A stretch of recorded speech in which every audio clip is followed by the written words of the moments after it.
I was going to contact him or contact somebody to find out the time. Good evening, everyone. We're going to go ahead and get started. We have a lot to cover tonight. Jean, could we turn this down a little bit? No? Okay. I'm sorry, y'all. I'm a little loud as is, so I'm trying to hold it away. My name is Jackie Metcalf, and I'm the founder and executive director of Texas Health and Environment Alliance. And tonight we're going to be talking about many different components of the Jones Road Superfund site. How many of you have been to one of our meetings before? Okay. All right, so we've got some first timers, but for most of you, you've probably got some good background. First, I'm going to introduce Texas Health and Environment Alliance, or THEA, tell you a little bit about us. We were essentially founded out of necessity. This here, and sorry, the screen is a little washed out. You know, summertime, it's a late sunset, so bear with us. This was actually a cover story back when the Houston Press used to print. And that was my parents' house being depicted, you know, as you can tell. The river we lived on was depicted here as a snake and called the American Nightmare. And so we founded THEA really out of necessity, realizing that we lived near 4 Superfund sites or abandoned toxic waste sites, that we were pumping groundwater. We thought we were golden. We thought we had a pristine well. We were doing the right thing, and found out that none of that was actually true, and that we had contaminants in our well. And we set out on a mission to inform communities using regulatory expertise, legal expertise, strategic science, and community organizing to help inform communities around the sites we live by, but also additional sites. We're actually here in the Houston region home to almost half of the state of Texas's Superfund sites, which is pretty crazy. All right, so for the before I get into that, can't forget, I wanted to take a minute to first introduce my team. We have Christy here. She's our environmental outreach coordinator. We have Rachel Jordan, our assistant director. Ruth Giles towards the side. She's our research and education coordinator. And then we also have several folks from the EPA tonight. If y'all would like to introduce yourselves. Good evening, my name is Chris Biadial. I am a section supervisor for Superfund and Remedial, and I cover the South Texas region, which includes Houston, all of the Houston sites and everything south. And I also brought tonight as the Remedial Project Manager, Lauren Beaver-Leach. For those who've been involved with Jones Road, we used to have Raji Josian was the project manager for a decade. She's a supervisor now, and then Lauren's going to come on and pick up the work with her. And also we have Jason McKinney. He's a community involvement coordinator. And again, thank you for inviting us here tonight. We're here to listen to you and get the information as well. Thank you. Wonderful. And we'll get a little update too on what we're doing. Great, thank you. All right, Representative Rosenthal, would you like to say a few words? Okay. Hi, all. I'm John Rosenthal. I'm the Texas State Representative for District 135, which is actually on the other side of 290. But I have represented communities nearby around here, lots of people, and actually where we're standing, my children live in the next neighborhood over, so just a concerned citizen tonight. Wonderful, thank you very much. Would anybody else like to introduce themselves from an elected official's office? Roger. Hi, I'm Roger Bridgewater from Commissioner Tom Ramsey's office. Commissioner Ramsey has been very involved with what's going on with THEA and supports the efforts that they're trying to make to educate. He's been to some of the meetings here for the Jones site also. And if you have any questions or you want to ask me anything afterwards, I'll be here. I'll be happy to talk to you about anything. Thank you. Good evening, I'm Elizabeth Stinsman. I'm a state senator of Paul Betancourt's office, and I'm just here to hear from the community and happy to be here. If you have any questions afterwards, please feel free to reach out. All right, wonderful, thank you. And then, was that community impact newspaper? Okay, is there any other press here? No? All right. Okay, and lots of community members. Thank you all for being here tonight. We have a lot of important information to go over, and it's a really great opportunity. Yes? Do you want, Melissa, do you want to introduce yourself? Oh, sure. Sorry. It's a really great opportunity. Well, we have the EPA who came down from Dallas, and elected officials, and Melissa Rowell, I'm on the board of the North Harris County Regional Water Authority. I'm here as a concerned citizen too. wonderful. Great. Okay, so the Superfund site was created when a dry cleaner dumped their solvents out back down the storm sewer and into the ditch in the end unit of the shopping center in the 11,000 block of Jones Road. And the dumping was from 1988 to 2002, and the plume of contamination migrated to the west. Over time, there was a large demand for groundwater withdrawal from the Cypress area. So that plume of contamination got carried out to the west. In 2022, there was a 5-year review completed by the EPA. And a 5-year review is completed when there's contamination left on site. And that was designated as not protective of human health or the environment.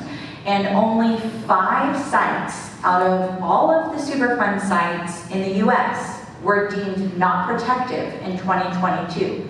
This is a very big deal to receive that designation. It takes a lot of information and evidence to be able to get listed as not protective.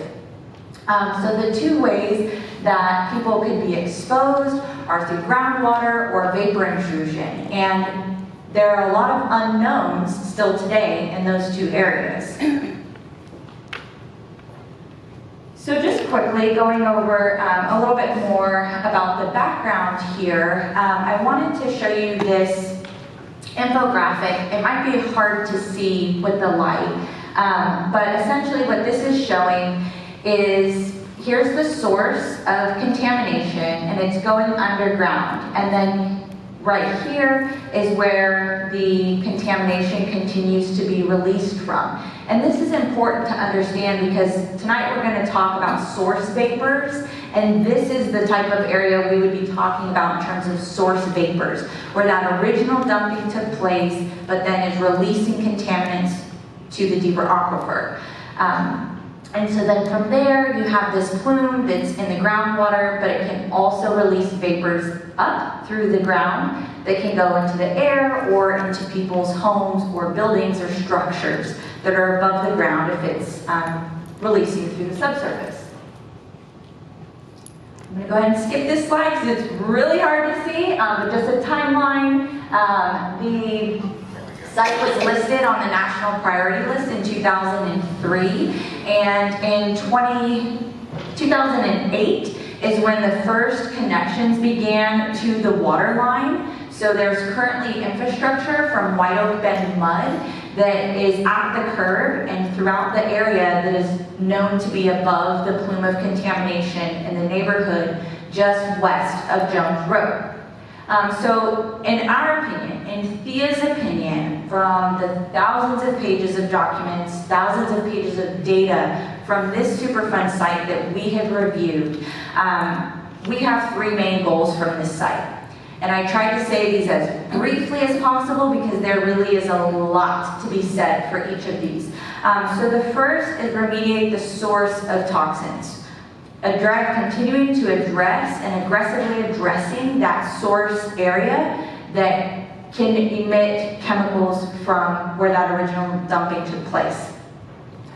The next goal is to delineate and remediate what's already deeper down in the aquifer. The contamination that's 150 feet, 220 feet to 300 feet. Remediate that area of contamination. And overarching here is protecting public health and our water resources, and that's for the groundwater and for vapor intrusion. So now I'm going to hand it over to Rachel to talk a little bit about where we are seeing contamination. Thanks, Jackie. So over the past few months, we've been in the community collecting samples from people's groundwater wells and from their tap as well, from properties that are inside and around the Superfund site boundary lines. The testing that we conducted with the University of Texas Medical Branch last year did not show that the contamination plume has moved outside of that original Superfund site boundary. But it did show us that there are still contaminants in people's groundwater wells within that Superfund site boundary. This is the map that shows what the EPA estimates that the tetrachloroethylene plume looks like based off the sampling data that they have collected. But the way that it's displayed makes it look like there are two distinct groundwater plumes. One Is there a way so we can see the map a little better? It's really hard to read. I'm sorry, but because of the sunlight that's coming in, we've turned off the lights up here, and There's lights on. we've turned off those lights too, but because of the sun, it's really not, it really doesn't help a whole lot with the map, unfortunately. I'm so sorry about that. Will you be emailing this out to those that signed up to the email? We can. So the groundwater plumes, that it looks like that there's one here underneath ground zero, and then there's another one that looks like it's under here underneath the community that is to the west of the Superfund site. Could you tell us the street or the location? So Jones Road is going to be right here. Thank you. So this is the neighborhood that's across the street, and then this is going to be ground zero right here. Okay, what street is that? Barely lit. Barely. Mm-hmm. Yeah, I don't know. Thank you, Jackie. It's directly east of Ace Hardware. Almost right Across the street from Ace Hardware. Oh, okay. That's Strip Plaza. Thank you.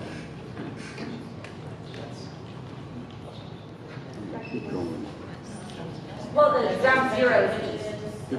Yeah, ground zero is east of the Ace Hardware. The Ace Hardware is west of the Superfund site. So the way that this groundwater plume is depicted, it makes it look like I said, like there's two distinct plumes, and it also makes it look like there are two distinct sources that this groundwater contamination is coming from, but we know that that's not accurate. So we do not agree with EPA that this is the best depiction of what the groundwater plume actually looks like or who it's affecting. This right here is what, I know it's really hard to see with the light, but this is a 3D visualization of a perk plume in Michigan that's under EPA Region 5. So this is what a plume could look like if they do 3D imaging modeling on it. You can see it from the top all the way down to see how deep it goes through that. This right here is another depiction of of the groundwater plume. This map right here, which was made by Thea, is the estimated Jones Road groundwater plume. It holds data points that Thea has collected over the time, where we have found the contaminants of concern in people's groundwater wells, and it also includes the locations where the EPA has found groundwater contamination above the maximum contaminant level. As you can see from this plume depiction, a much greater area is covered by this estimation of the plume. Would you identify some of the marks since we can't read them? Where we are? So right here is going to be the Jones Road groundwater plume Superfund site. So this is ground zero right here. This is Jones Road, and then this is Oak Valley Drive back here. Does that help? Yeah, where's Ace Hardware? Ace Hardware is going to be like right here. Right across the street. Yeah. Don't you love it? What's the boundary on the left side? The red boundary? So the red boundary is going to be the Harris County no new well area, and this is like a creek that's right behind Oak Valley Drive.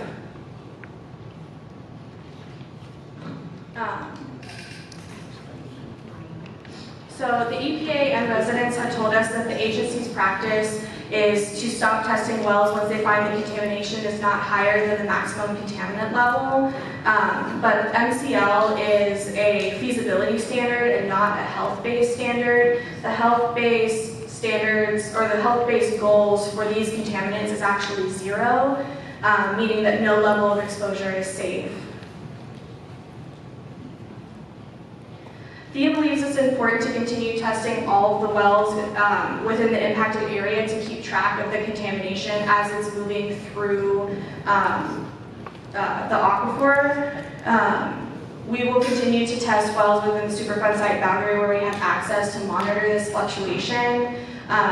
This table right here shows, if you look, we have sample date in this section, and then we have the PCE in this section. And as you can see that these contaminant levels continue to fluctuate over time, so they don't just stay one level once you've found the contaminant.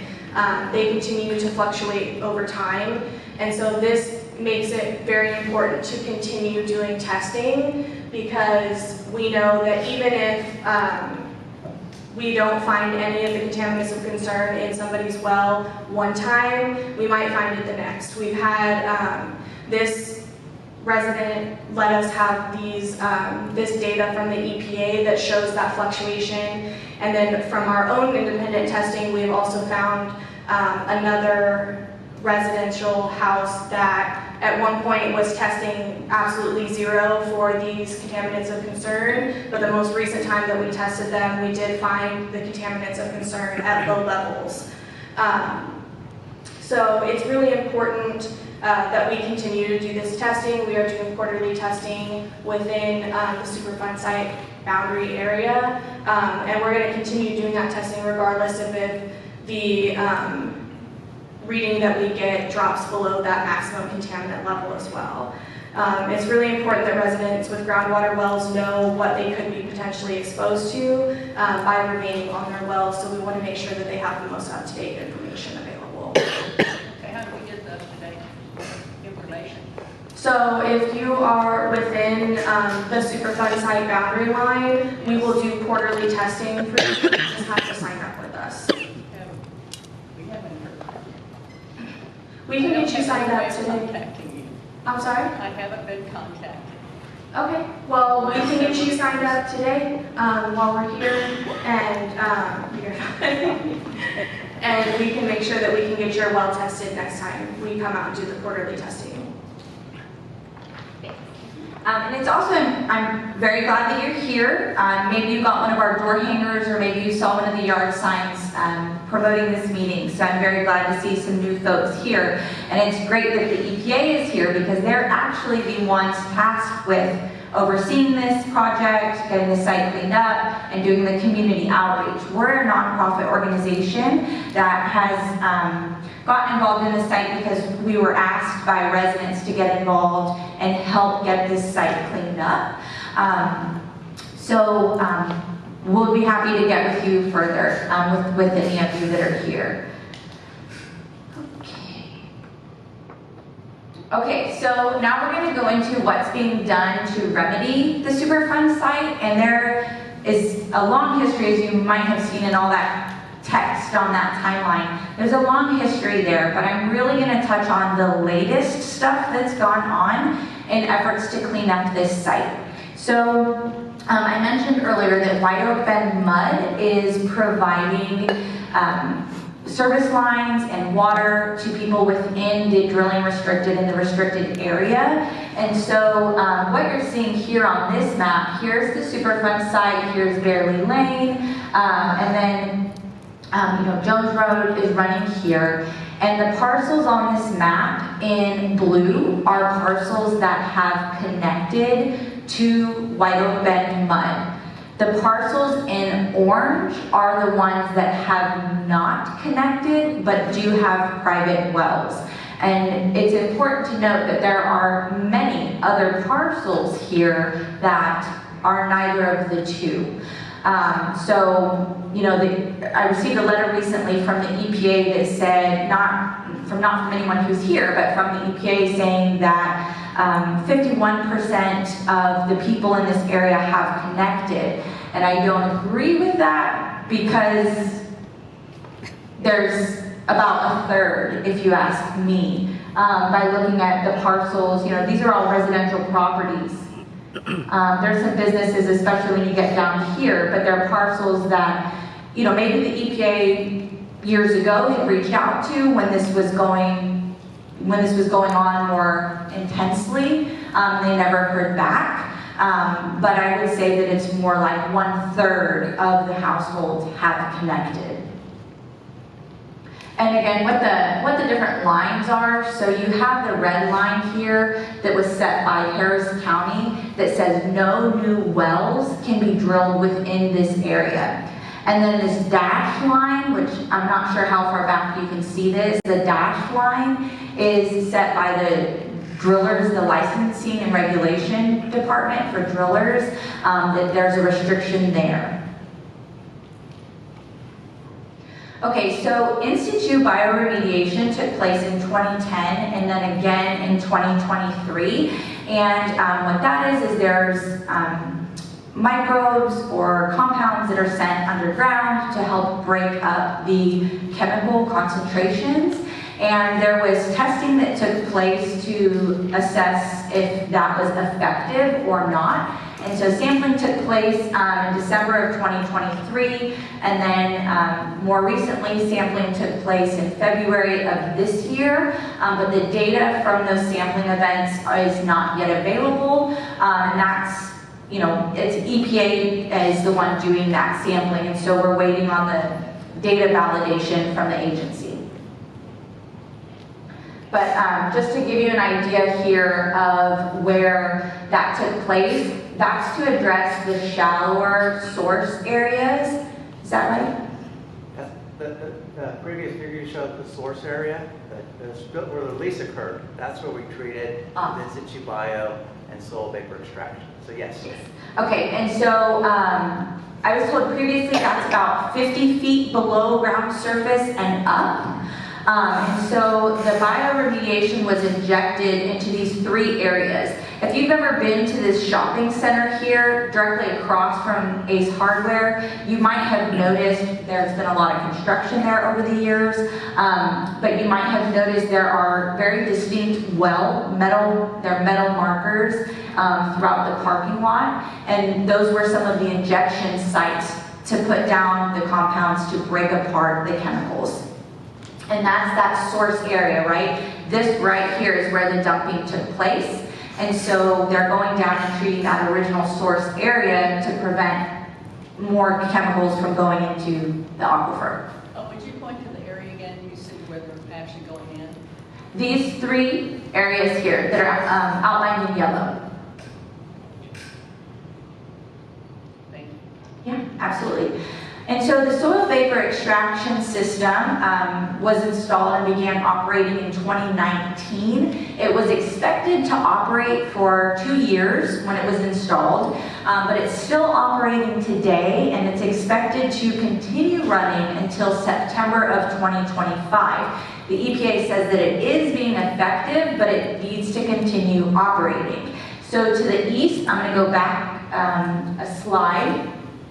To the east of the shopping center, which is right back here, is where that vapor extraction unit is located. And so there's fencing with signs in 3 languages, and then this is the system here that is piped all through that parking lot and around the back side of that shopping center to pull vapors from underground. And then it goes into this unit here, through a couple different systems into this unit, and these are all filters. And so this is inside of what looks to be a storage container is actually a very heavy-duty filtration system. And it filters the air, separates out if any water is pulled, and then the clean air is vented back up and into the air. And I noticed it's only till September 25. Do you expect that to be completed by that time? That's the expectation, to my understanding. It was supposed to be completed in 2 years, but it's continued running, but I'll let the EPA speak on that. Mrs. Haas. I'll just say that we are looking at results, and if the results tell us that we need to continue to operate, we will. Okay, so as I mentioned, the dumping took place from 1988 to 2002, and the first really time-critical removal action took place in it was 08 or 2010. Nonetheless, a long time ago. And when that took place, people within the neighborhood above the plume were actually provided filters for their well water, but those were either removed or not kept up by the state. It was the state that did that.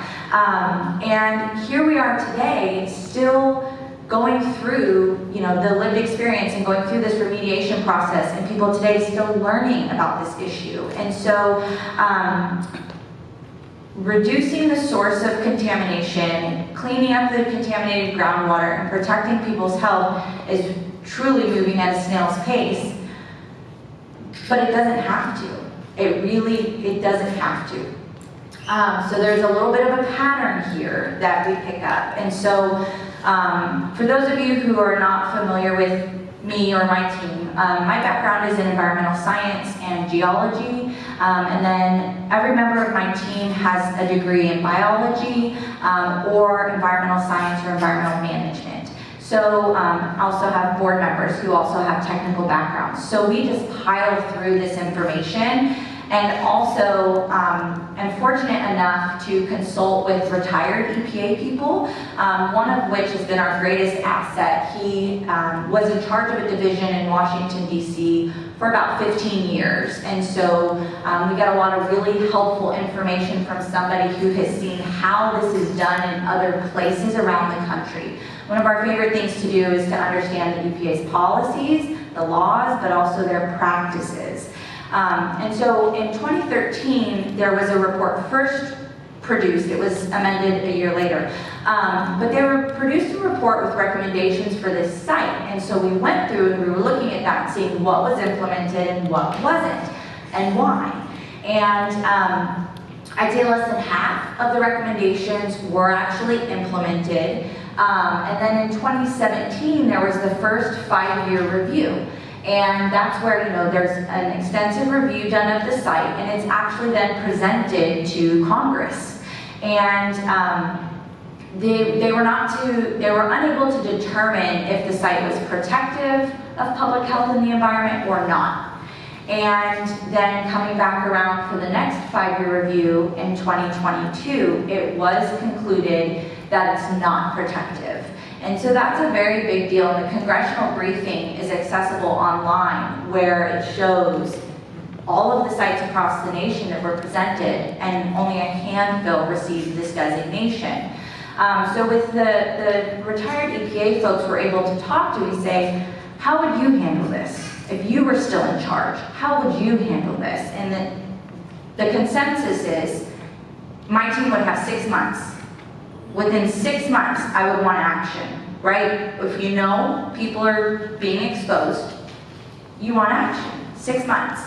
And so, yes? That we're one of the 5 in the nation that wasn't protected? Correct. Out of all the people? Out of all of the Superfund sites that were up for a 5-year review. And this is the only one that it didn't work on? No, it's not that work's not being done. It's that That's a different factor. there hasn't been enough to put a hard stop to exposures. And part of that is because the hood the engine hasn't fully been inspected, if you will. The hood hasn't fully gone up, they haven't fully gone in and looked at everything. And that's consistent in the EPA's documents over the years, is they call it delineation, more figuring out of how extensive, how deep, how widespread has to take place before you can, figure out how to really, truly, aggressively solve this problem. Now, I'll say that this site is what is called an orphan Superfund site. So orphan Superfund sites don't have a responsible company that's paying to fund the cleanup.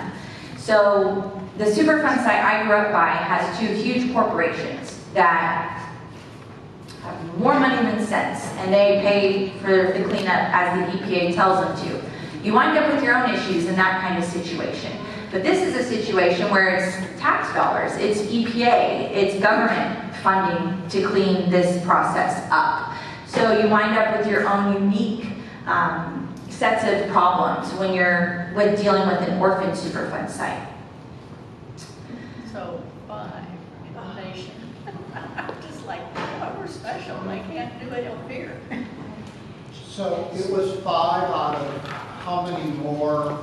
Yeah, that's a great question. I want to say that the number was, it was either if I'm recalling correct, it was either 320 or 230. There's a few hundred sites that underwent 5-year reviews across the nation. So was it commonplace for dry cleaners to throw their chemicals out? Were they told that was okay? No, it was not okay. Most of and the folks at EPA might have a different opinion, but most of the sites I'm involved in were dumped pre-EPA, pre-regulation. And this one, they just blankly disregarded what they were supposed to do, put their solvents out back. EPA, I went through all the legal paperwork from EPA taking them to court. They tried to get them to pay for this and to clean this up. And I believe the dry cleaner gave the EPA about $140,000 and walked away. And the remediation to date has been millions of dollars, and that's tax dollars. So there's an interesting dynamic that you have there. But dry cleaners are notorious polluters. There's actually a dry cleaning program in the state of Texas that handles a lot of, the contamination from dry cleaners, but this one is very expensive. I just noticed that you had it was a dry cleaner as well up in Michigan. Yes, and I'm going to talk about a few different dry cleaners from around the country. So a couple of additional updates. So you've met Lauren now. She's the new project manager as of last year. Her first time, I think, though, in the community, or at least meeting most of you.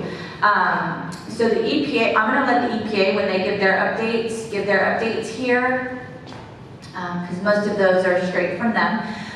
So earlier this year, we met virtually with the EPA folks that are here, and then after that, we submitted a letter to the head of the EPA. One, of course, thanking them for meeting with us, for talking with us, for having these conversations and providing us with updates and information, but also outlining some of our concerns that we've had and that were brought up during the meeting. And one of the things that we are asking for EPA to do is to deploy what is called TAGA. It's the Trace Atmospheric Gas Analyzer. Excuse me. This is a picture of, I believe, EPA Region 5. We're Region 6. Basically, the U.S. is broken up into different regions. This is the TAGA in a different region, but it's a bus that can analyze samples in real time and give you information in real time. Doesn't have to go out for bid to a contractor. It doesn't have to go off to the lab and then wait a week or wait 2 weeks. And so we've requested EPA to deploy the TAGA. I'll go through a little bit more about the TAGA system in a minute, but I received a response from the EPA from that letter from a person named Dean Britt, and I believe they are the acting Superfund. Yeah, I was visiting my mom last week, and so Dean was acting for me. Okay. So that's why I go send the letter out when it's ready. The letter went to various people in the agency, so it took a little while to get it back out. It went to the administrator, went to the regional administrator, went to a lot of people.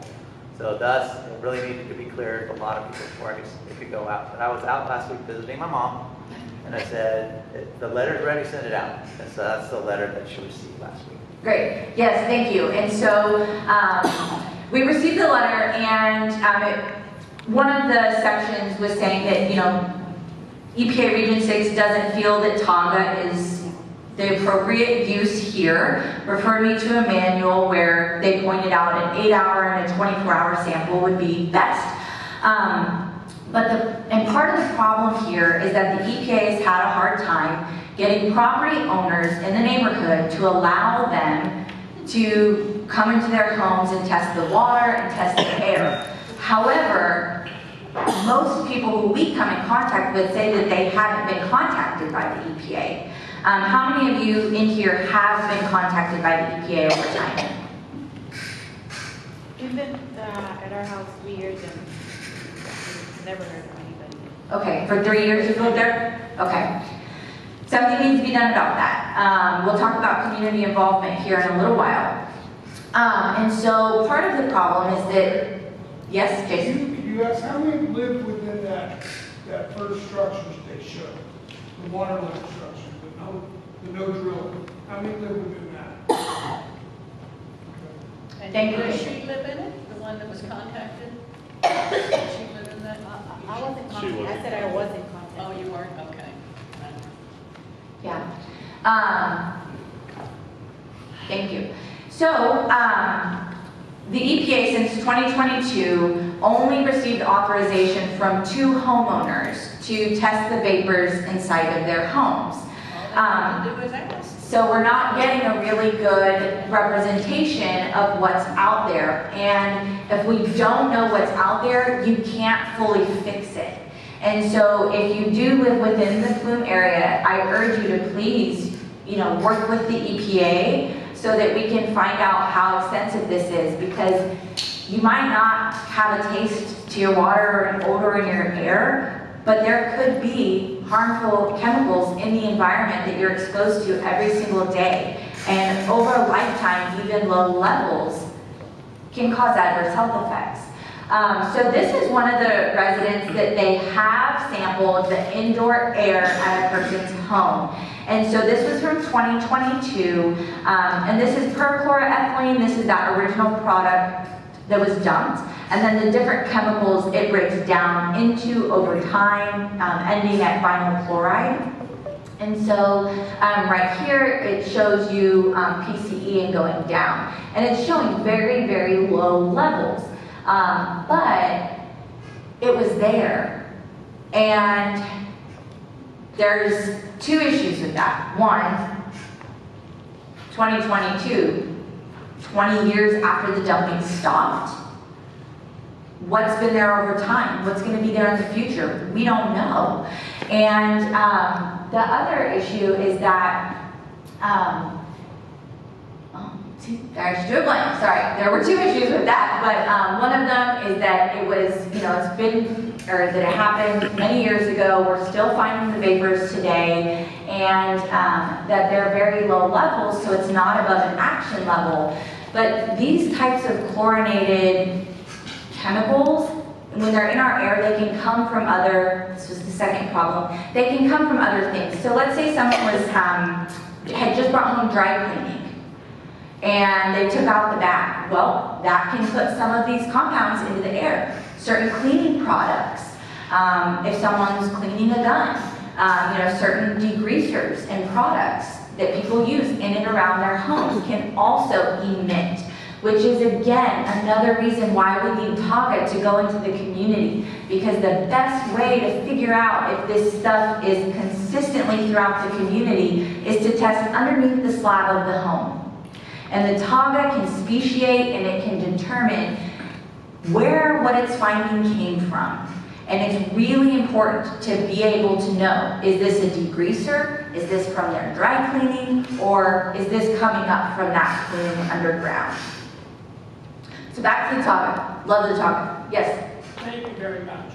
The EPA did approach us about air sampling, and the method of the sampling is what is objected to. You have to drill up to 22 holes through your slab and insert vacuum extraction lines. The unit resides in one of the rooms within the house after they drill all those holes. Most of us, mainly me, don't want people drilling a lot of holes in our slab. I don't blame you. I wouldn't.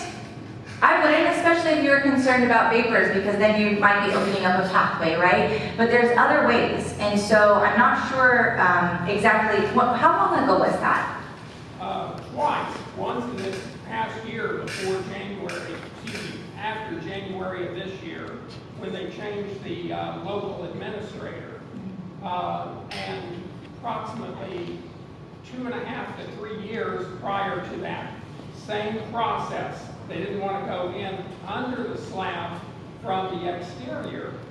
To me, this is a lot like radon gas extraction.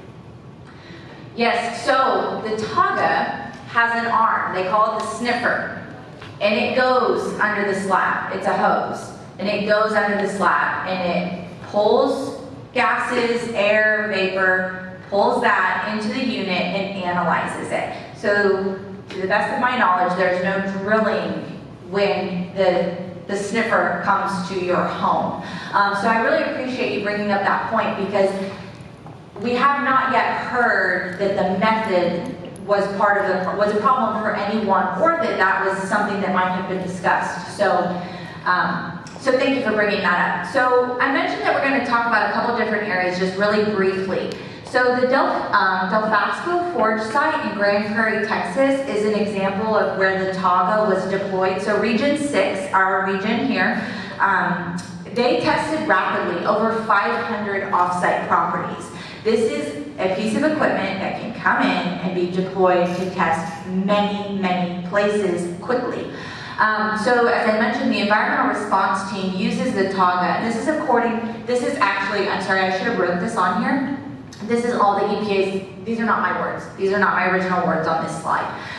So according to the EPA's environmental response team's manual for use of Taga, there are 3 main areas: emergency responses, vapor intrusion studies, and advancement of understanding through field operations, which was first used in America's first Superfund site in the 1980s, Love Canal, in Niagara Falls, New York.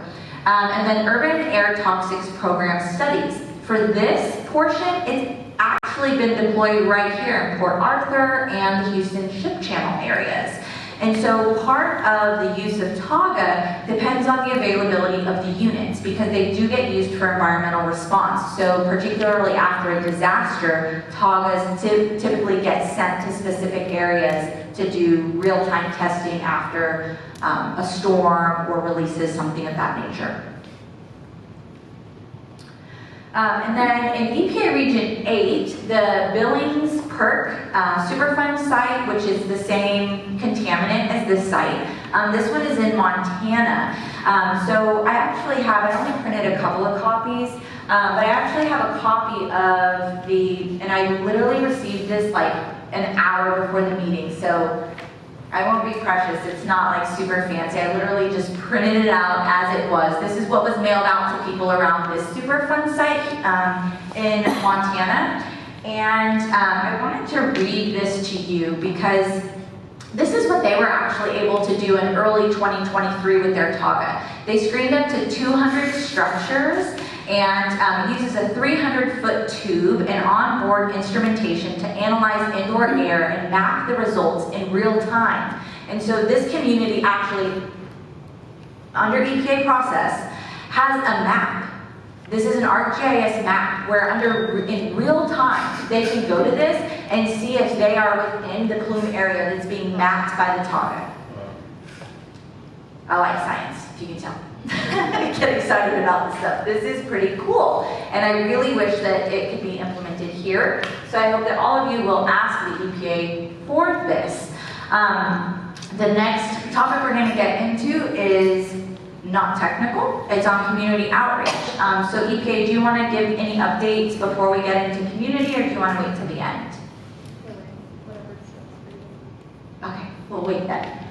All right, so EPA recently finalized an updated community involvement plan in April of this year, and we received it fairly recently from Jason, who's here, who's the site's community involvement coordinator.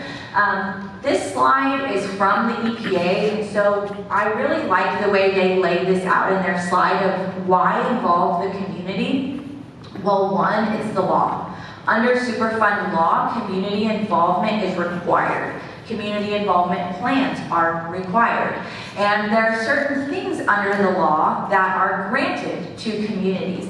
The problem is, most people don't know to ask. And most people don't know that they have the right to be involved in this public process. It's also EPA's policies. So EPA's own policies go above and beyond what the Superfund law requires them to do. Also, the EPA says that it's efficient. And it says experience has shown working together with affected citizens can speed the cleanup process as well as reduce costs. Now I know that the Superfund site that I lived near, our involvement there compared to a Superfund site on the Houston Ship Channel that has not had, a driving force like the community there. There's about a 16-year time difference in where they are in the process. We've seen it during my own career doing this and lived experience as an impacted community member, how this process can be sped up if we're all involved. So the community involvement plan, Jason, is the CIP online? That's what I'm checking for right now. Okay. I know we have a system where we have to download it, and then our contractors go in and put it into our SIMS, our main database. And that's what I'm looking for right now. I know I've done that, but they may have not put it on yet. Okay. I would think we could probably put a link to it, because we could put it in PDF and link to it, right? Okay, so what we can do after this is be sure that you've signed in and that we have your email. And we'll send an email out not long after this where we can host it like on a back wall on our website that you can go directly to. So we'll put a link to the community involvement plan. I know EPA's process can take some time, but we'll also send out the PowerPoint. We'll link that in our system as well. So the table of contents I wanted to show you, I'm not going to go over the entire plan, but I wanted to show you the table of contents so you can have an idea of some of the items that are covered in this plan. So it does go into very briefly the site background, the description, but it also goes into the community background, the community profile, and demographics. And then it outlines key community concerns, summary of communication needs, and then the plan. And so I think that's really important for the community to be aware of. There are 2 issues, I don't know if they've been updated. One nitpick, our name is environmental, AL, it's just environment. And then it has the location being precinct 4, and it's precinct 3. So it's Commissioner Ramsey's district, not 4.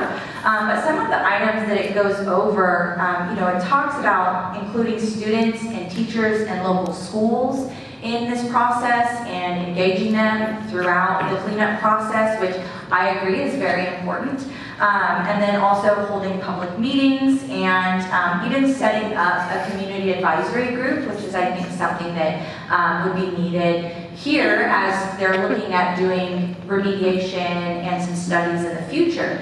Community advisory group would meet more frequently than when EPA comes to town and has big meetings. My team's on community advisory groups for a couple of sites, and we meet typically quarterly for those sites, and we get more of the technical information straight from the EPA about what's going on. And then here, just showing you in this community involvement plan, they mention the activity and then the time frame. And so some of them they list as ongoing, and then some are, currently in operation or as needed. And so we will link to that, though. I wanted you all to know that that's out there and will be out there and available if it's not ready. Okay, now we have a couple of announcements that are from our 2 people who are on THEA's Council of Community Advisors. First, I'm going to pass the microphone over to Marlene with the League of Women Voters.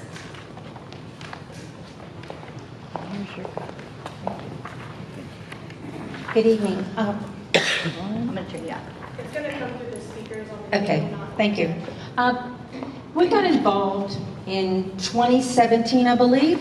Just as a little background, I saw an advertisement on page 36 in the Houston Chronicle, and I was amazed, and it was at Lyle Middle School, the meeting was, and I thought this had already been cleaned up. I live less than a mile from the site, okay? And I've lived here 44 years. So, like many homeowners, we all thought it was over and finished and cleaned up. So I was kind of amazed that this has happened. So I've written a letter because on this plan it says that this is our opportunity tonight and within the next 30 days that we can provide input and communicate some of our concerns. So Jason, I've written you a letter and we'll be sharing that with you. Sorry, I just accidentally. Okay. Better? Okay. So it's addressed to Jason. My name is Marlene Lockhart. I'm president of the Cypress League of Women Voters. We normally just do voters guides, but we have community concerns and we try and help identify those areas and work with public policy people to eradicate them. So our main concern is we support informing the residents of the Jones Road Groundwater Plume Superfund site, and we also want to improve the EPA remediation and protection of impacted residents. And for the background, for those, this is their first meeting, the League of Women Voters commends the EPA administration for conducting the present monitoring and for completing the second 5-year review of the Jones Road Groundwater Plume Superfund site in Harris County, Houston, Texas. This report from the EPA found that the site, despite years of remediation, is still not protective of human health and the environment. In particular, the report outlines concerns and steps needed to take to ensure long-term protection, and since some residents using private wells may still be exposed to contamination, we know that roughly 1/5 of the private wells in the EPA recent testing had levels of chemicals that are not safe for consumption. The EPA action is not protective. The ample evidence provided in the EPA reports regarding open exposure pathways and an uncontained groundwater plume. So we're asking that you please establish a community advisory group, which is a K. We noted on the April 2024 Community Involvement Plan, page 16, timeline has 12 of the 16 activities designated as needed and ongoing without very specific incremental deadlines or a target mitigation date. Residents have waited over 2 years since this non-protective status and the designation for the EPA plan, during which the community has still been exposed to private groundwater wells and vapor intrusion.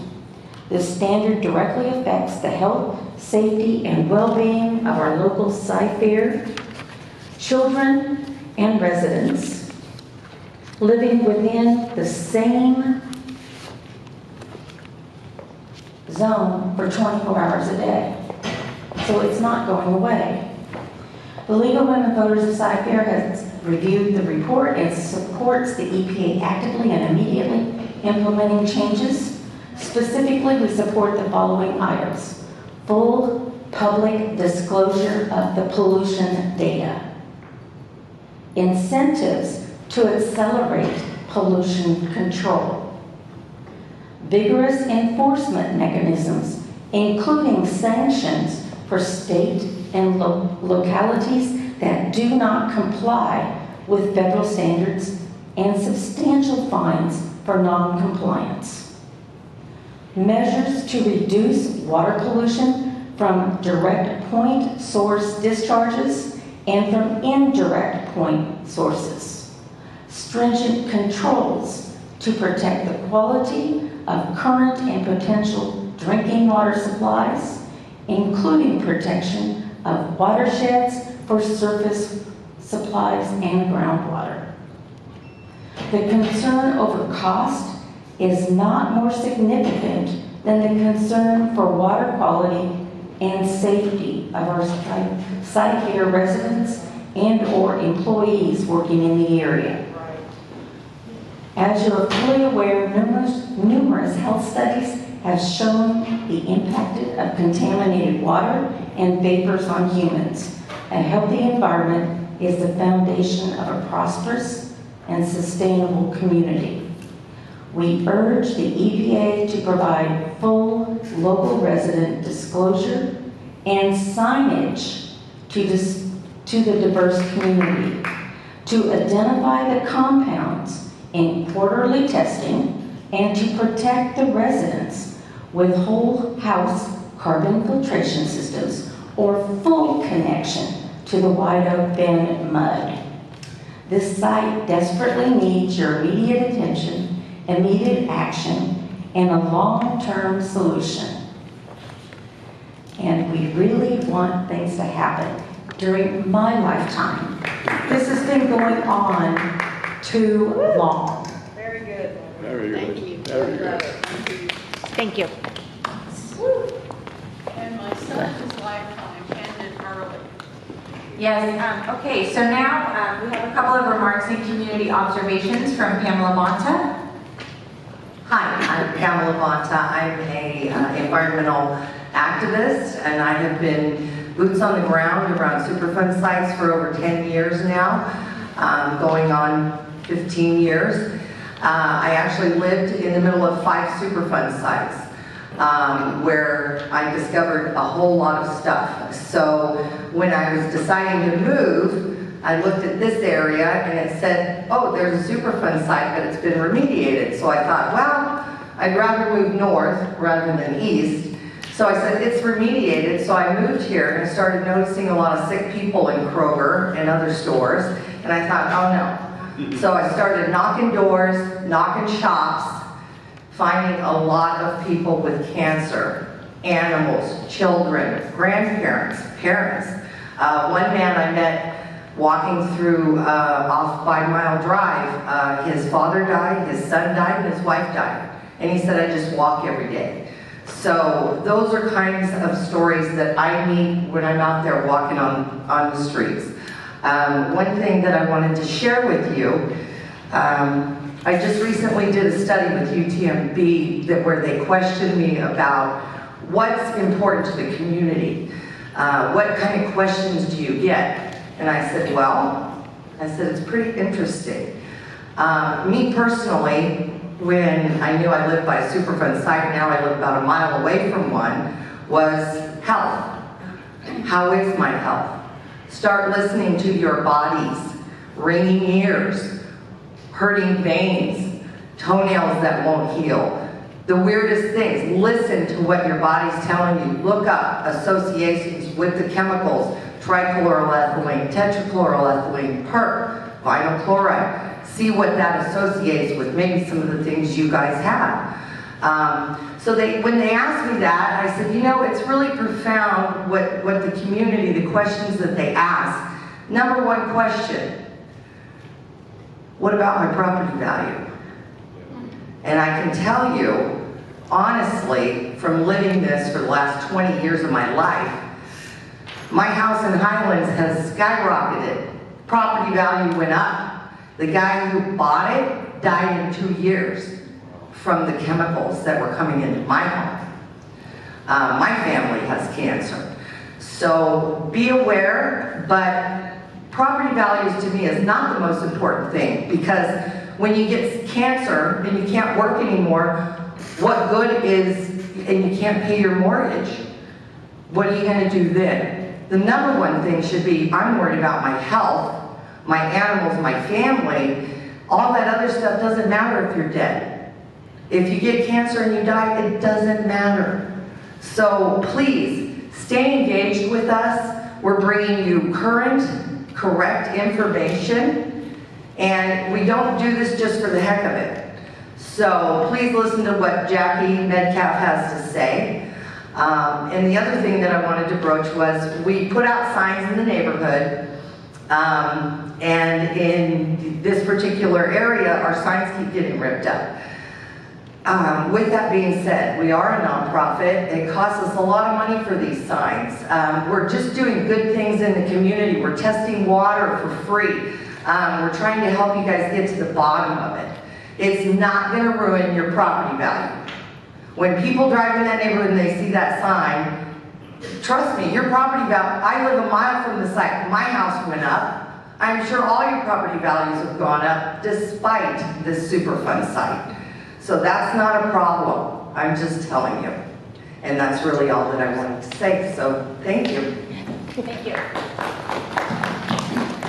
And so with that, I think it's important, we know that we have the EPA with us this evening, and it's important to understand kind of the dynamics here and the power, and that EPA is the one that ultimately has the power to make these decisions.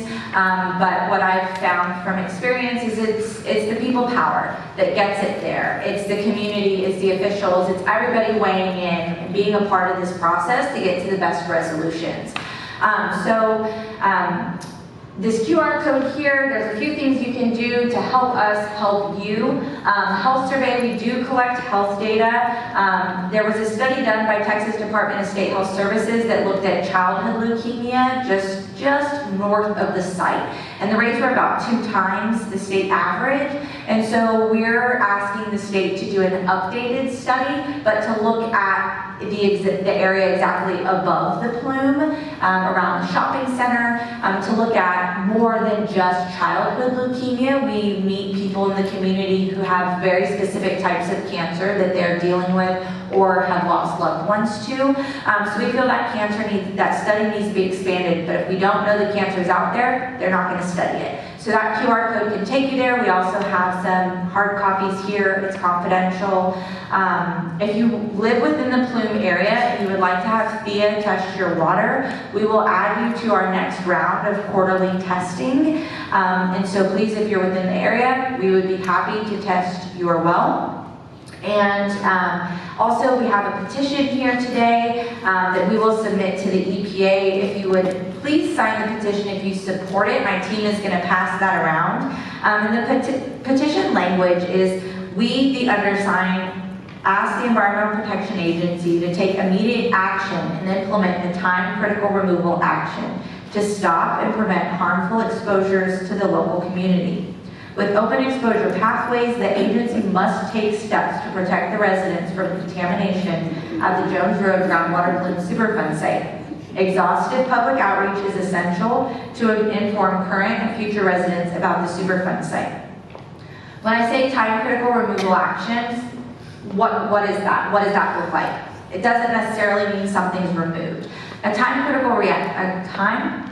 removal action could be, in this scenario, providing filtration to people on wells, like our state did many years ago. So there's different ways that can look, but something needs to be done and done quickly. You can scan this QR code if you'd like to sign up for our newsletter list, and from there, I will hand it over to the EPA. Sorry, kind of wolf's den, but you know, we can effectively work with the agency, but it's not without, you know, the community's involvement and the pressure from these folks. Thanks, Jackie. Again, my name is Lauren Guidry-Leach. I'm the EPA project manager for this site. I just started on the site back in November, so bear with me. I'm trying to catch up from our previous project manager who had, like was saying, a good amount of experience at this site. The first thing I'll say is EPA is providing access to the White Oak Bend water supply, and all you are required to pay is your monthly utility bill. But that is something EPA provides if you're within the red boundary, which is the water connection boundary. So if you aren't on public water and you're within that boundary and you would like to be, please contact me. My email's on, I think, the sheet, and also on our website, which is just, you can just Google search Jones Road EPA and it should pop right up. And my contact's right there on the first page. That being said, we did have 4 properties this last round decide to sign up for the water line. And we were so thankful that they did. We are working on that currently. We're trying to get that done before the end of the summer. We have been working with White Oak Bend and things are progressing. Next step for that is White Oak Bend has to go out and tap the main and then put in individual water meters, and then we will be working with the homeowners for those 4 residential properties to connect them to water. So that's the #1 way residents in this community can be protected against the groundwater here at the site. The groundwater is fairly deep here. Just to let you know that wells are pretty deep here, around 200 to 300 feet below ground surface. The next update I guess I'll give is for the soil vapor extraction system. That was currently turned back on in March. It got turned off to winterize for the season. We all know we have a big ice storm out here a couple of years back, and that tore up our system. So we winterize it, and then we just turn it back on, and that goes to the shallow and the deep, like Beto stones, the air and source area. Thank you. So that's just been turned on. We did have the in situ bioremediation injections at the source area, and those were done. The most recent one was done in September 2023. We did have a sampling event in December of 2023 and again in February. And we have seen preliminary results for that, which look good, I guess to say. But we can't release the data yet at this moment because it hasn't been validated and it goes through a strenuous validation process. So just bear with us. That will be in a report hopefully by the end of the summer as well. So the next big thing that... I have a question. You Go said ahead. they turned it back on. So how long was it on? It was off since, this time it was off since September of 2023, and that had to do twofold. One for the winterizing for the winter, but also because we just did that injection and we didn't want any interference because we were actively injecting into the ground. So we didn't want to pull anything back up into our system. So I had to sit there and kind of eat away at the contaminants before we could turn it back on. And that's, as far as turning it off, that's something we do every winter, but then we turned it back on, and it should be operating again until next winter. How does that affect our wells? How does that affect your wells? It shouldn't affect your wells because it's just like, if this is the subsurface here, there's a part of the ground that doesn't, that exists without any groundwater. So your wells are down here in the groundwater, but where we're pulling is up here and where there's air in the subsurface rather than water. Does that make sense? So we're Picture of moving mass, so if the source area would still occur. Release occurred. Oh, I'm sorry. I mean, the reason the soil vapor extraction is addressing the source material, like Jackie's slide earlier, is so that the release occurred to kind of smear down to the water table. So we're targeting the area where the release occurred so that mass doesn't continue to source the groundwater. That's what those systems are for. Unless you address the source, you're never going to get to dissolve base. That, we're right there. It shows us the source area. That's what we targeted for remediation. Unless you get that, you're never going to be able to get the dissolve base flow. And we can sample wells too. If you give us access, we're happy to sample your well as well. I mean, happy to sample also. We've been doing it, and we have a new contract in place. We're going to get a new contract in place for next year, or later this year, to do further, like your goals are the same. The 3 goals, delineation.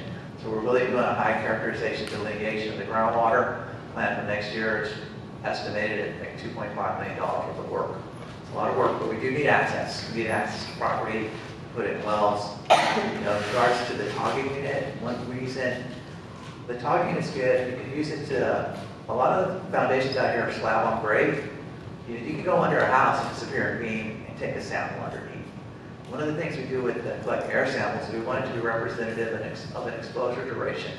So like for residential, we'll collect a sample over a 24-hour period. We can compare that data to exposure assumptions. If you're, for residential, we send 24 hours a day, 365 days a year. If you take a sample for 5 minutes, it's harder to make that correlation.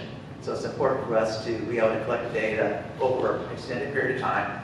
We do have to, unfortunately, drill a hole in foundations to get a subslab foundation. We can do other things. We can collect samples around buildings, but it's important for us to collect data under the slab as well as within the building. Like Jackie was saying, there's other potential sources of contaminants, dry cleaning, or just chemicals in your home. So it's important for us to know that what you're being exposed to is in fact coming from the subsurface and not something else into the air. So again, there's a lot of things I can talk about tonight. I'm glad I'm here. We're here. We'll stay as long as we need to be here. Did you have something else you wanted to mention? Yeah, I just want to Okay. add a couple things. Yeah, again, just to reiterate what Chris said, we need access. That's the biggest hindrance in the community is we need people to give us permission to go.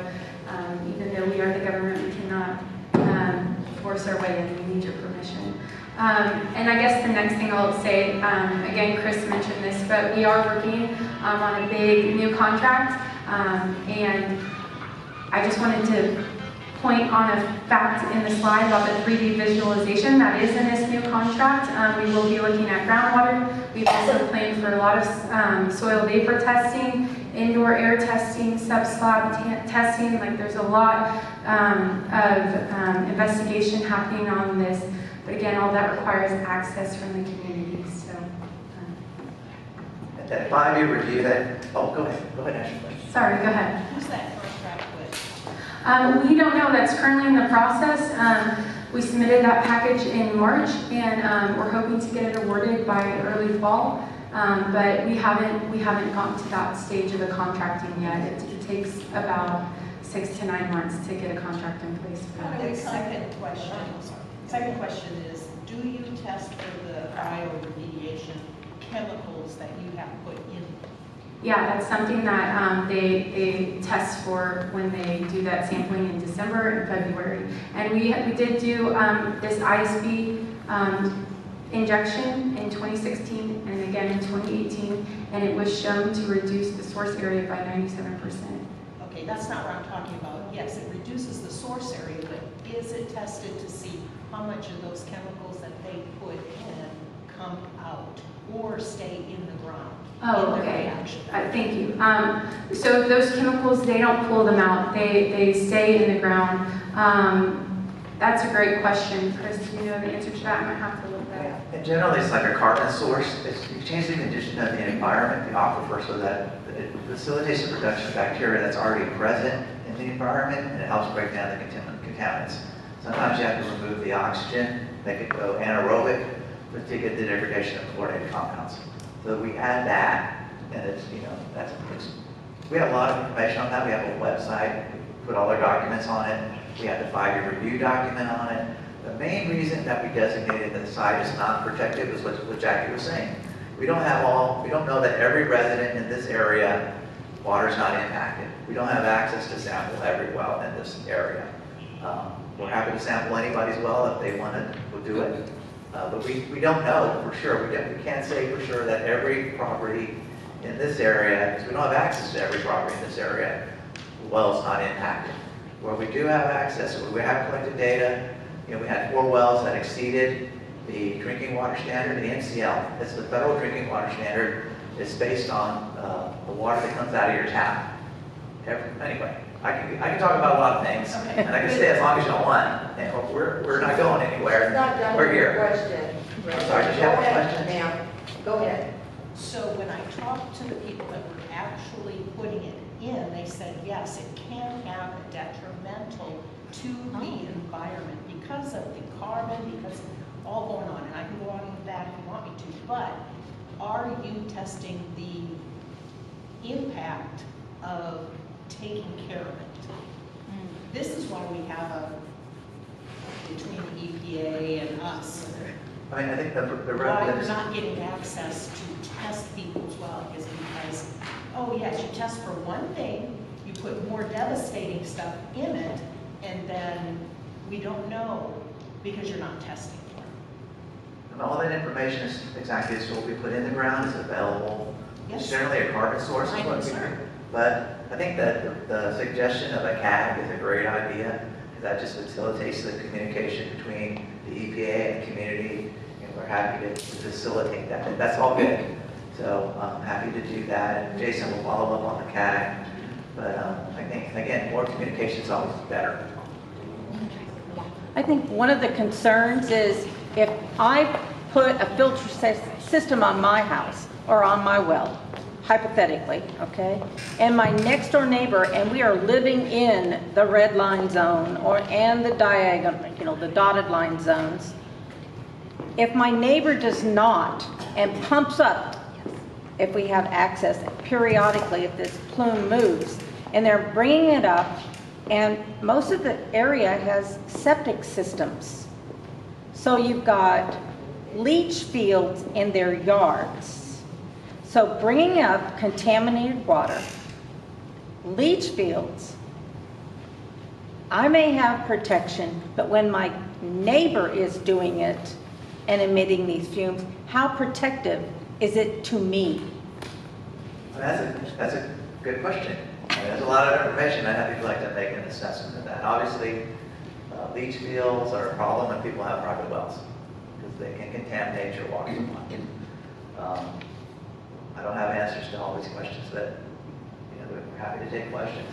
One thing we're working for is with this new contract, it will also help us determine what's the best way to remediate the groundwater. And so we know probably we're never going to get, we would love to get 100% of people's on public water, but we know that we need to do something else. So we're currently have a contract, and one of the goals of that contract is to determine the best way to remediate the groundwater.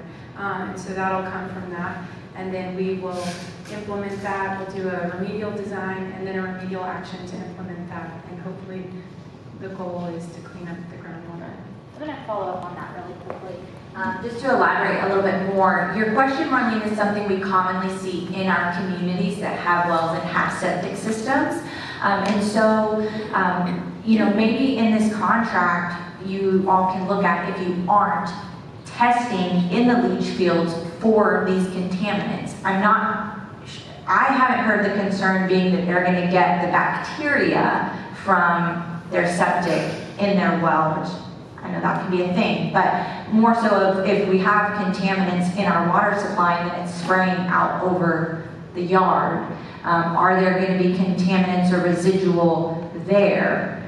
So I think maybe some sort of testing could be looked at or discussed for that. But she mentioned that there's the remedial investigation study and then the feasibility study, and these processes can take years, 5+ years.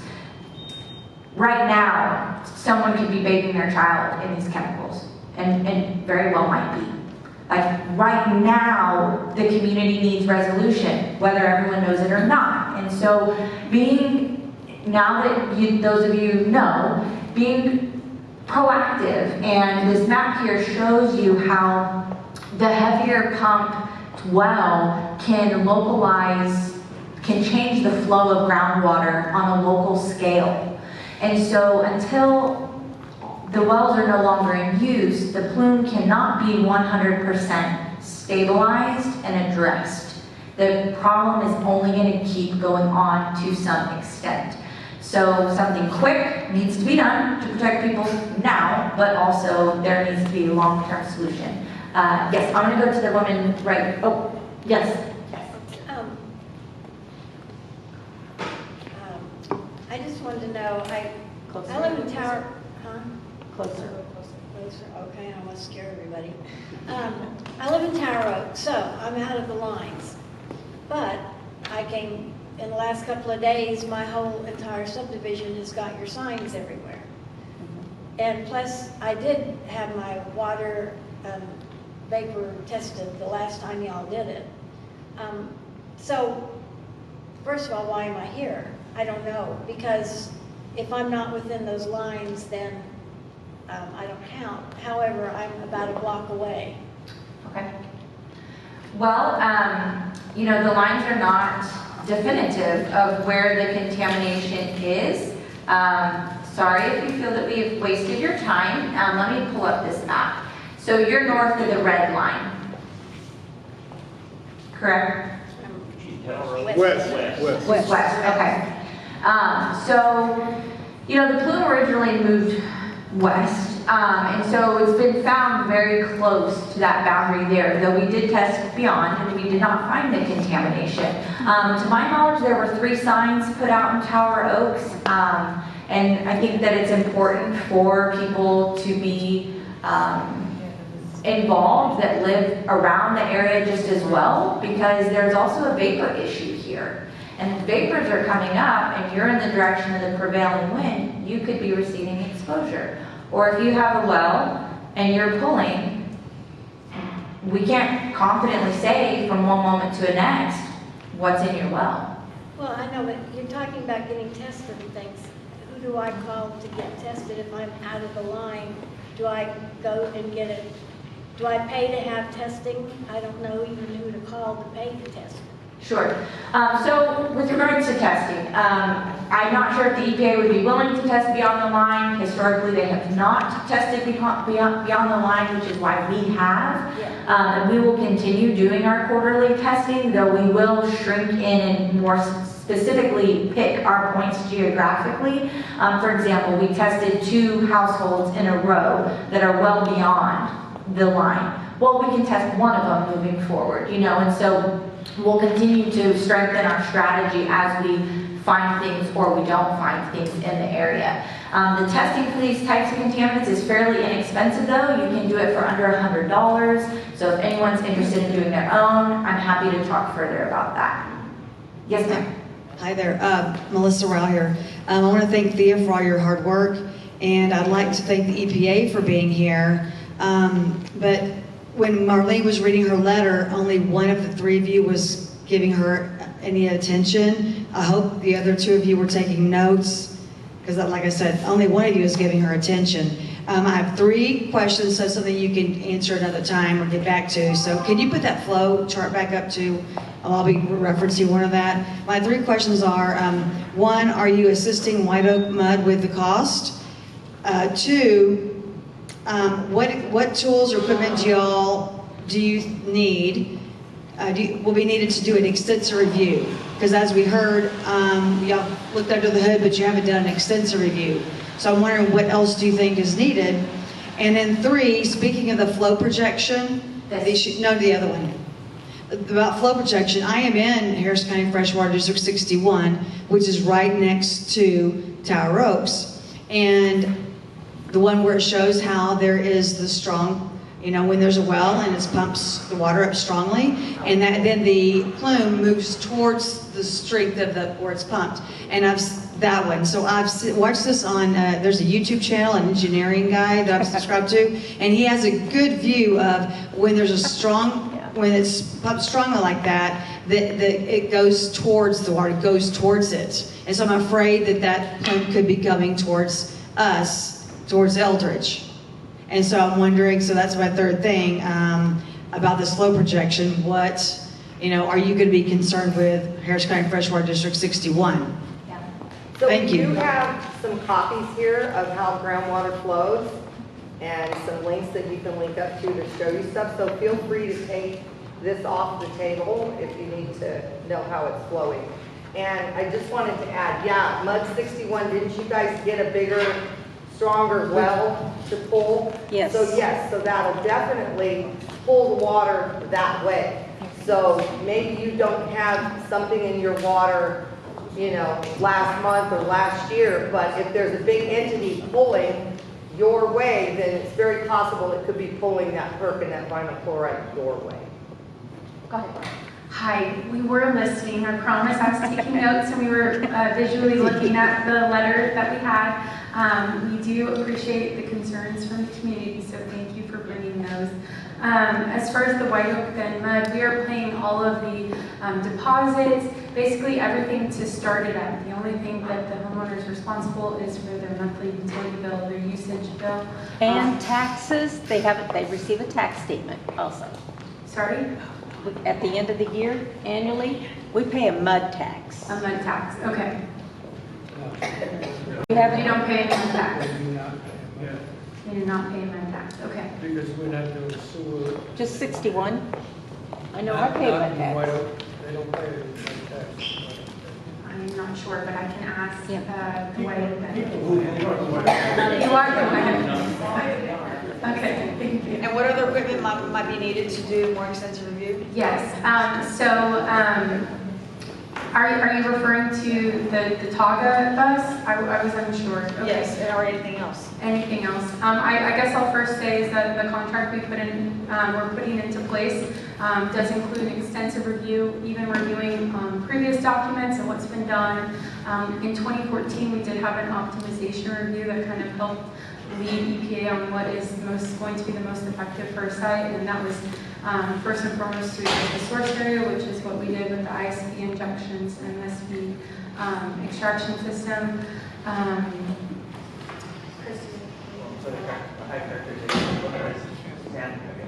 Sampling, what kind of characterization are we going to be doing?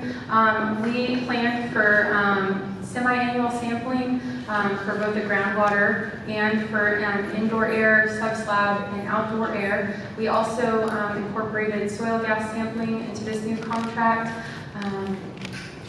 We might have incorporated more, I can't think of anything else on top of my head, but that's currently the plan moving forward. But again, if you are interested or have other concerns or other ideas, please reach out. We'll listen to anyone. There's a concern regarding collecting private well data that we have to be very careful how we share that data. We can't just say this address has this contract. We can get in trouble for that, and we do. We can be RPMs have been sued for presenting too much information that's private to individuals. So it's kind of a balance. You know, we collect the data, but we can't share it openly. We can share maybe generally with broad description. This area has this kind of contamination, but it's hard for us to go back and say, this well at this location at this concentration, and share that generally with the public. We can't do it. So, I mean, it's a balance for us. We like to share information, but some of it's the private owner, the well owner doesn't want us, you wouldn't want us to share data if your well was impacted with the neighborhood, I guess. But anyway. Yeah. So that's, yes, I live at Mile Drive in Glenora, and there's 2 test wells on Glenora. I haven't seen anybody monitoring them lately. They might be, and does anybody know what they're finding there? One of the wells is just directly across the road from my property.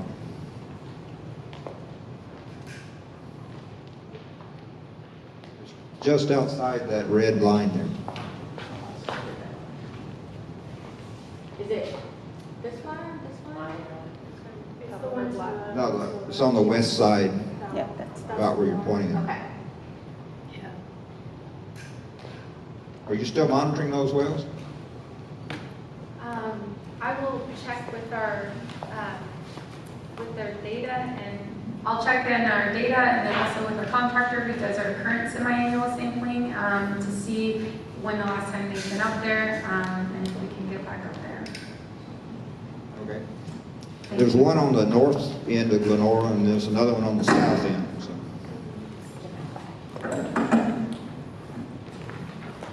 All right. Thank you. All right. So I've lived in the neighborhood since '84. I've been involved in this thing since it started, and there's always new people who show up at these meetings. Who's asking a lot of questions, rehashing what we've rehashed. And that my understanding is that when somebody sells their house inside of this red lined area, is that they're supposed to share the information to the new owner that we are in a Superfund site. And based on all these new folks showing up not knowing anything about it, I question whether that even happens. A couple other things is that you showed a 3D picture there from some other website, or some other site, and that the TCEQ did an extensive 3D modeling of the Superfund site itself. So you might want to check with them to actually do a comparison to that. So can I make a comment? Are you done? No. Okay.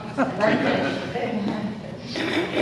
So I'm also curious why there is no treatment done to the plume area to the west of Jones Road. I know you're treating the source area. Took forever to get to that point. But I noticed that, I said, the plume area to the west, there's no treatment going on in that area at all. And that, in the community outreach program there, I noticed that one of the things was that you were going to put announcements in the local paper. I'd be willing to bet that there's probably not a dozen people in the whole neighborhood that get the local paper. So I don't know what good that's going to do. And the last time that the EPA did a well testing, I think it was back last year, maybe 2022, I don't remember. But I was told by the EPA that they would not test my well, and I am inside the rig. Yep.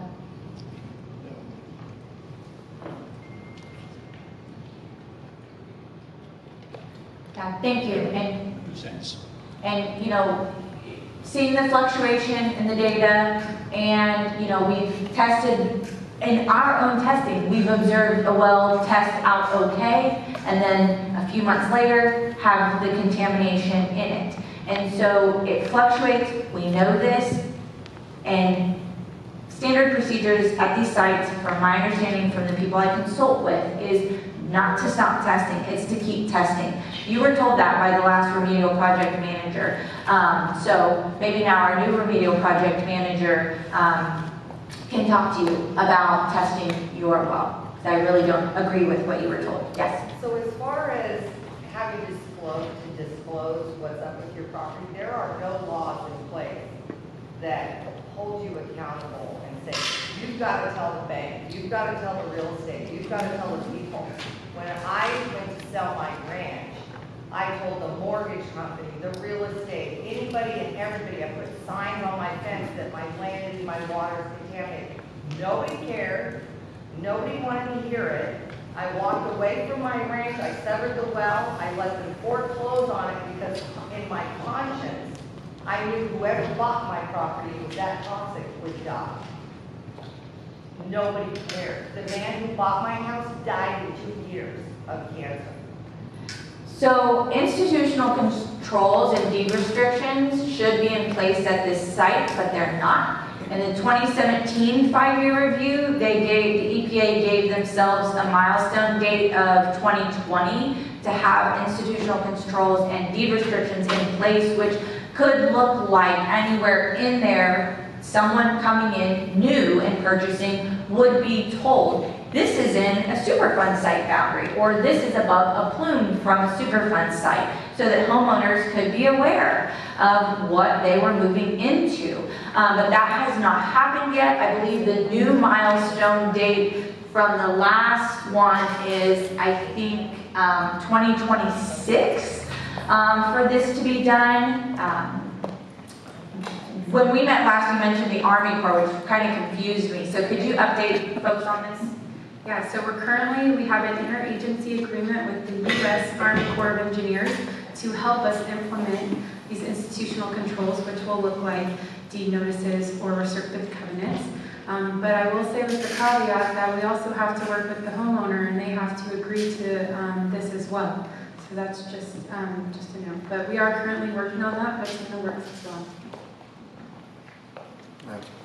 Yes. So first, thanks for everything that you've done and putting this together and bringing us together, and especially with the EPA here. I am appreciative of your time and efforts. I'm an engineer, so actually I'm a strange bird because I'm an engineer and now a politician, and that's an odd combination, but it gives me a little different perspective. So, and I'm a project manager on large-scale projects. So that's like my history. Can you not hear me? No. All right, so all I'm saying is I have a little background because I'm an engineer by trade, project manager, worked on large-scale development projects in the oil and gas industry. And so what I'm going to ask maybe will take some time to come to an answer on. But we're in this room tonight talking about a problem that's 20 years old. And so what I want to know is what EPA will change in the program from what they have done in the past, moving forward, so that we can get some resolution on this before my children have children. So 20 years ago, I was skinny and had hair. Like 20 years is a long time, y'all. And while I get stuff happens, and now I work in government, and believe me that I am at times extremely frustrated with the way processes and procedures in government can be very difficult, and the checks and balances that we put in sometimes seem to make things artificially drawn out and very difficult. And 20 years later, while communities are being poisoned, we have to find a way to make a change so that things can improve more rapidly. And I want to know what the plan for that is. That's a good question. The plan will continue to offer water. You know, if you want to work your well tested, we'll test your well. If you want to be hooked up to the public water supply, we'll do that. We've addressed the source area, which is a major milestone for us to even have an opportunity to try to clean the groundwater. We haven't gone anywhere. I know this takes a long time. I've been doing this for 30 plus years. And I've worked on all kinds of projects. But, you know, when we identify an exposure, let's say we sample someone's well and at elevated concentrations, we can take action on that well. Wells that are more impacted, either they are in carbon systems or we can hook up to the public water supply. That's it. Those are the options we take. So would you say that one of the major obstacles is access? Well, people have a choice. They don't have to sign up with us. That's their choice whether or not they want to have their well tested. It's their right to say no to EPA or the government. We hear that, and we'll continue to ask. We're the 5-year reviews. We have a state to do that as long as. And we've got folks from the offices of a county commissioner with a precinct of 1.2 million people and a state senator with a district of 850,000 residents, give or take, something like that. So maybe our elected officials can help encourage our constituents Certainly to having vote. more the local knowledge that county is going to benefit the community. Obviously, the more people are knowledgeable, that helps. And you know, we're in it. We're not going anywhere. Okay, we're in it. The 5-year reviews will continue to do them until we reach a level that's protected with unrestricted exposure. So basically, until we clean up groundwater to MCLs, we'll continue to do that every 5 years. We're on the hook for that. We report to Congress every 5 years. It's not as fast as we'd like it to be. Our contracting mechanisms, my goodness, it's tough on us too. I'm not making excuses, I'm just saying reality. Contracting officers, government places billions of dollars in contracts with all the infrastructure stuff. You know, we do everything on our end. And Lauren, come on, let's get that in there. We get the paperwork in as quick as we can, keep track of our contracting folks. We have to go out for bid, get the best bid. You know, we have the contracts, but we're going to continue to work this problem. We're not going away. We're here. Thank you for inviting us. We appreciate the efforts that DA does in educating the community. We can do better, obviously. You know, we have turnover. Raji was here, now Lauren is here. I recently lost 3 project managers. They got promoted and they leave. That's constant for me. The last 8 years, last 5 years, I've had a staff turnover of about 80%. Because a lot of folks are retiring. They're like me. They started working for EPA back in the 90s. So we're continuing to hire. We hire great new people. That's the challenge we have. So we're not going away. But I don't know. I probably didn't answer all your questions. But we'll keep taking them. Yes, go ahead. Hi, you just said if you can do better, you do better. So why don't you just do better? Well, that's my goal. Make it better. That's my mantra. Let's make it better. He just asked a question.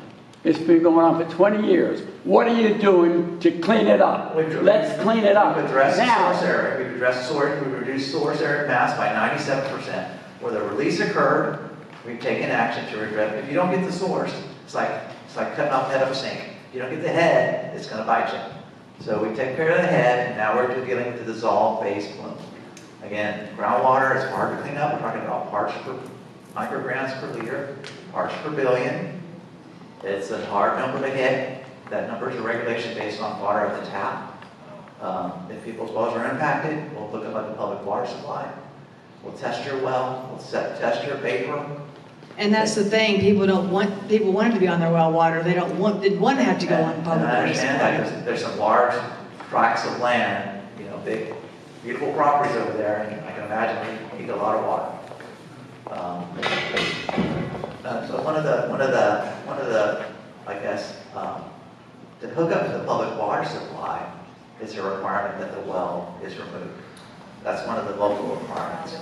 So we honor that because That doesn't clean up the site.